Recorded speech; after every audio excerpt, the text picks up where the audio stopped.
Hello at welcome back po ulit mga ka-sounds.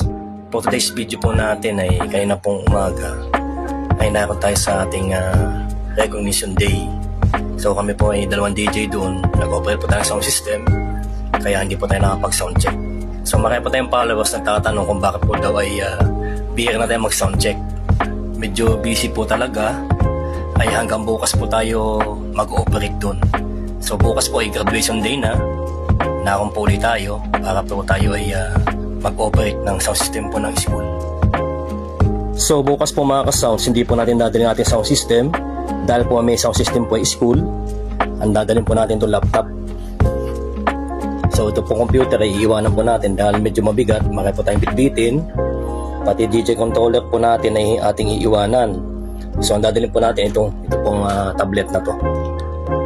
Ito po mga ka-sounds, tablet at saka po isang laptop po. Yan po natin bukas. So yun lang po mga ka-sounds. Tayo po ay pagkatapos po nating event ay tayo po yung magsa-sound check na. So hanggang dito lang po. Maraming salamat po sa pagsubaybay sa mga video. Follow and share. God bless us all. Thank you guys. Hanggang sa muli po. Maraming salamat.